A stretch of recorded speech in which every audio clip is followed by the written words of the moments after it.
Hello, I'm Morris Ruddick. I've been sharing with you some insights into Jewish business secrets.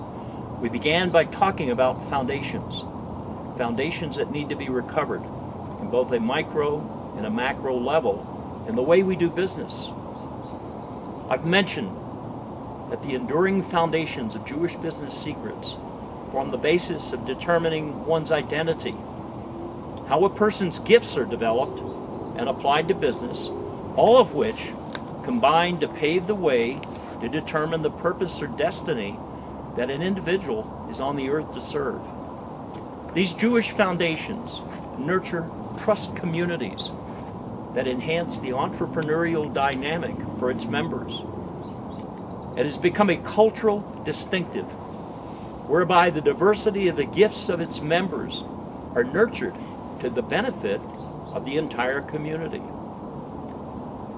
So let's take a closer look at some pertinent, enduring foundational elements that have defined the Jews as a people of business and the long-term success they consistently have had in business settings over the centuries. In this subject of Jewish business secrets, these are the essentials, the enduring foundational elements that have stood the test of time, that we need to understand and apply to the way we plan and do business. First is identity. The foundation of Jewish culture is their identity. Jews hold to the belief of being a prophetic people of God, whose ways reflect the pattern of their forefather Abraham, to be blessed, to be a blessing.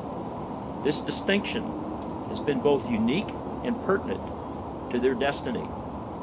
For the most part, they have resisted assimilation, and from age to age, they have maintained their unique identity as a culture within a culture.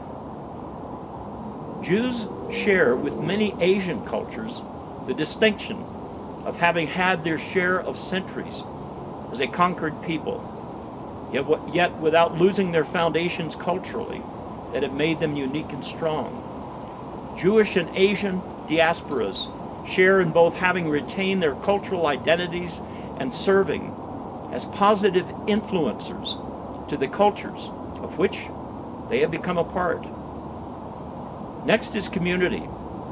Jewish beliefs nurture the dynamic of community much more than Western cultures. Historically, for that matter, Jews are an Eastern culture. And as a culture within a culture, Jewish communities tend to operate as being a trust society. They foster entrepreneurship and creativity from within and build incisively from the bottom up. Next is self-sufficiency. Within that context, community-wise, when adhering to their standards, Jews operate in a self-regulated self-sufficiency within their communities. Self-sufficiency will result from discipline, excellence, and dependable stewardship. It is why Jews have succeeded even when the societies around them have made untenable legal requirements and even contained them within ghettos. Even during severe times of persecution, Jews typically have mastered fostering the type of stewardship that serves and reflects excellence while profiting and overcoming. Next is gifts. Jewish communities are known for nurturing and mentoring emerging generations to excel as individuals, yet for the benefit of the community. Everyone has a gift. When one's gift is defined, then developing it where it stands out in excellence among others represents something that can be successfully commercialized. It is also the foundation of true leadership, which is what we're talking about next. The Jewish brand of leadership has the distinction of operating best through influence and service. Jesus described this brand of influence as being like the salt of the earth, something that seasons others, along with being a city on a hill that cannot be hidden. As a people, Jews are disciplined and are willing to pay the cost to live according to a higher standard. as well as to sacrifice for the future of their people. Next is moral standards. With many similarities to the ancient roots of some key Asian peoples, Jews are a moral society. Their distinctive identity upholds the standards of community, entrepreneurship, innovation, excellence, and industriousness. While not exempt from corruption, Jewish standards in business tend to be higher, with corrupt practices less tolerated among its people. These moral standards are significant. They form a part of knowing God's ways. They explain why certain Asian cultures have excelled in business without knowing the God of Abraham, Isaac, and Jacob. However, moral standards are only a part of God's ways. That's the point of taking a closer look at the foundations embraced by Jews. These observations provide the practical and timely insights into the response when opportunity shifts. Business is the art of managing change. A recent Wall Street Journal article has challenged the need for Vietnam's Doi Moi economic reforms to regain their momentum. The answer to managing change, to anticipating the shifts in opportunity, lies within. Foreign investment will stir the economy, for sure, but building an enduring economy will follow the wisdom from the Jews, from within, with bottom-up economic foundations. That brings us back to the issue of the foundations in business. Long-term economic growth that helps society as a whole requires bottom-up economic foundations.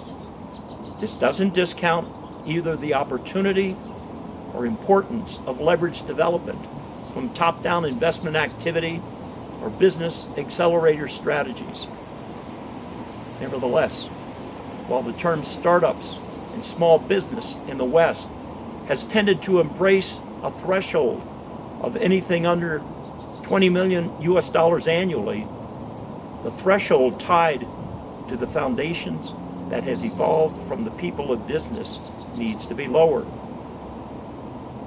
Healthy economic structures need to foster family-owned businesses that employ a handful of employees and serve a local neighborhood. In places like Vietnam, the reality is that a healthy ratio of Vietnam's GDP comes from what has been referred to as the sidewalk economy.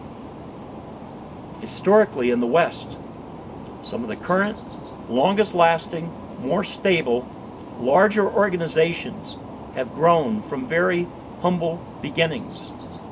Ford Motor Company, for example, began in a garage. The bottom-up foundations and these elements of Jewish business foundations comprise the basis of what Dr. Fukuyama has discovered in successful trust societies. One of the most striking examples of the way these foundational elements practiced by the Jews can change things is the story about a tribal, a Vietnamese minority village that we work with. This village experienced a typhoon. The dirt roads leading into the village were washed out. Electric lines were down. The situation was pretty bad for the entire area and many other villages. There was no indication of when repairs would be made. After attending our entrepreneurial seminar, we learned that the village chief, who also was the pastor of the village, had a unique gift in breeding and raising a certain variety of livestock that were very popular in expensive restaurants. However, this was a poor village, as were most villages in that area. We assisted in acquiring a small group of these animals for him to breed and raise. A year and a half later, we returned and were surprised to be met by 5 village chiefs. What took place was that when these animals reproduced, this village chief took some of the offspring and gave them to another village chief and taught him the business that he knew so well. That village chief in turn did the same thing with another village chief. So when we returned, we saw the change in the financial situation that had benefited 5 communities. Each village was doing much better than after the devastation of the typhoon. No one was hungry. Each village had several backup generators, and their businesses were growing. This example illustrates how these foundational Jewish practices of identity, the gifts, self-sufficiency, community, moral standards, and leadership are designed to benefit its members. It also demonstrates another Jewish practice, in Hebrew called tzedakah, a community generosity that brings blessing that trickles down to others. Historically, Jewish communities have too often experienced persecution and been forced into living all together with limited freedom in how they conduct their businesses. Yet repeatedly, despite adversity, they have excelled, become profitable, and found pathways to opportunity that has defied the circumstances imposed upon them. Our purpose in this series is to uncover some of the centuries-old approaches that have been employed by the people whose renown has been as a people of business and finance, the Jews.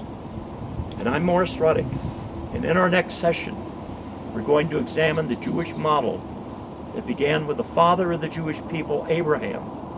It is the model that has operated with consistent success and reshaped the impact of the adversities Jews have experienced over the years.